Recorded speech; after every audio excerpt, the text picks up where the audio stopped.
sitting on the throne, reigning over the split people of Israel, was a king so evil that according to the Bible, he did more to provoke the Lord, the God of Israel, to anger than all the kings of Israel who were before him.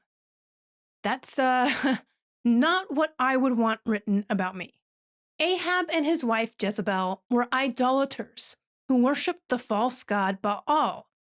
Worshippers of this guy were involved in some pretty disturbing practices, and they completely rejected the one true God. These are not good people. You clicked on my thumbnail, so maybe you're asking yourself what all this has to do with why Catholics leave the church. I'm getting there. Bear with me. Anyway, along comes Elijah. He warns Ahab that drought is coming and the famine hits Samaria hard. Elijah's not the only prophet running around Samaria. Obadiah had to hide 100 of them because Jezebel is doing what she can to chase these prophets down and have them killed. For Baal's sake. Then Elijah challenges Ahab. He wants all 450 of Baal's prophets to meet him at Mount Carmel so they can challenge them. This contest will be 450 to 1. Each side will sacrifice a bull to their deity, but not burn it. They'll send up their prayers and see who can set their bull on fire. Baal's prophets go first. They cried out to Baal and danced around their bull. Nothing happened.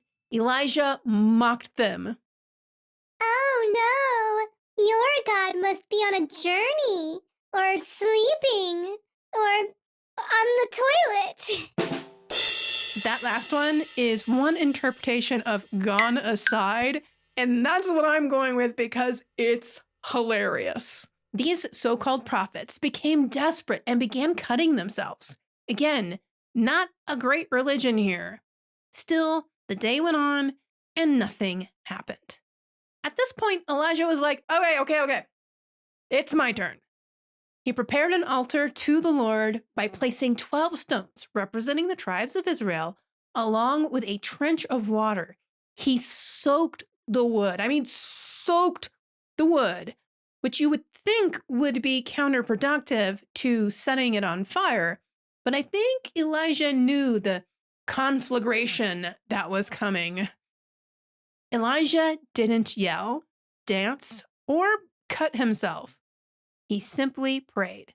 The fire that came down burnt everything up. Even the water evaporated in an instant. It was clear to the onlookers who had won this contest, and they declared that the Lord, He is God.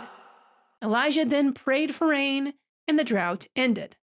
But Elijah's triumph was short-lived.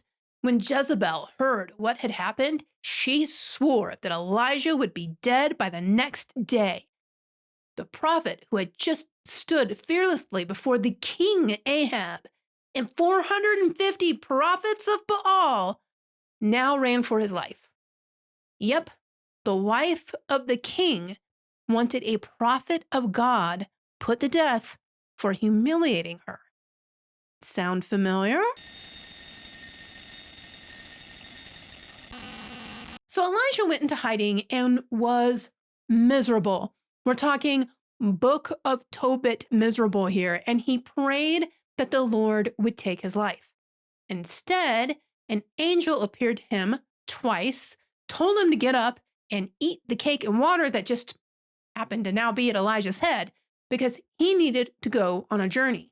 Elijah did what he was told, and by the way, that cake and water sustained Elijah for the 40-day journey to Mount Horeb, traditionally also known as Mount Sinai, the same place where God spoke to Moses via a burning bush. This is where Elijah waits to hear from the Lord. A storm of wind came, and God was not in the wind. An earthquake shook the mountain, and God was not in the earthquake. A fire burned, But God was not in the fire. I don't know how long Elijah was there, but this was a lot for one area. Anyway, after the fire, Elijah heard a still small voice. This is where Elijah recognized the presence of God. Elijah lived in a world where being faithful to God wasn't just unpopular, but was dangerous. He obeyed God's commands, and it put him in danger. So much so that Elijah despaired. When God spoke to him, he did not use dramatic signs, but a quiet voice. He was not in the wind, not because he was absent, but because the Lord was not choosing to speak through the noise.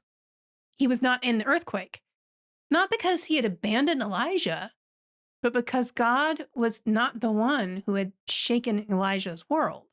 He was not in the fire, not because he was absent from suffering, but because he was not the evil that caused the wound.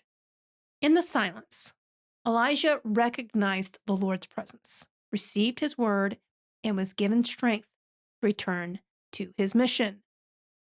We can metaphorically apply this to our own lives and, yes, the reason Catholics leave. He was not in the wind. Maybe you don't go to Mass because life is just too busy, too tumultuous. You've got bills to pay, a family to feed, a house to clean, kids to get to their events, and a spouse that needs attention. Maybe you're taking care of elderly parents or a sibling in need. The wind is hitting you from every direction, and you just don't have time. You'll pray when you get to it, and that will have to be enough. But God may not be revealing himself to you in the frantic noise of the day.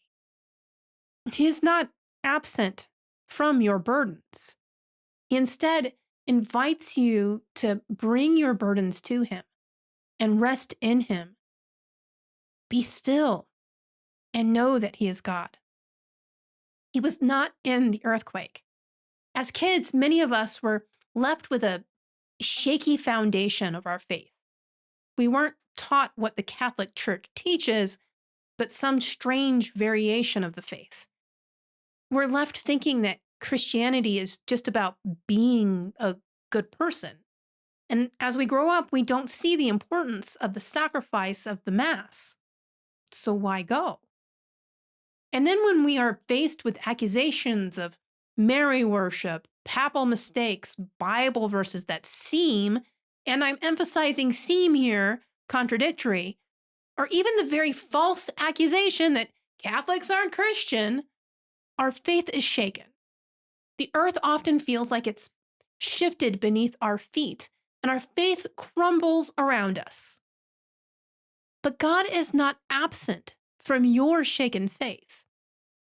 He is the foundation beneath you, the rock on which you can rebuild, and the cornerstone on which the Catholic Church is built.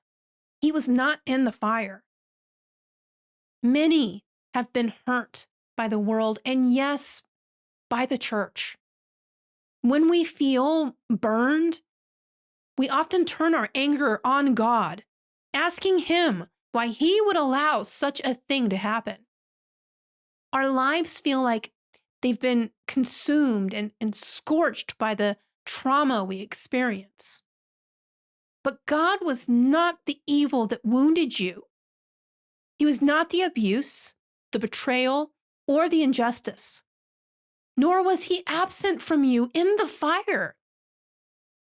He grieved with you. He died for you. And he can bring eventual healing and justice. God does not create evil, but he also never leaves us to deal with it on our own.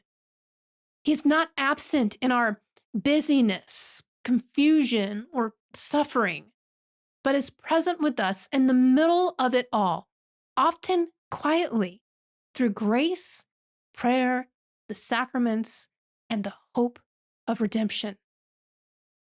Whatever your reasons are for leaving the church, I implore you to come back. Come home through prayer. Speak with a priest or a deacon or trusted Catholic. And if needed, seek the healing of Christ in confession before receiving Holy Communion. God has invited you to the supper of the Lamb. Don't turn him down. Come back and rest, strengthen, and heal, because that is where you'll find God. If you're wondering what I meant earlier when I said we're talking Book of Tobit miserable here, don't worry. There's a video for that. It's a great story that is missing from Protestant Bibles. So if you've never heard of it, make sure to check out that video. It's a great book. Thanks for watching and be saintly.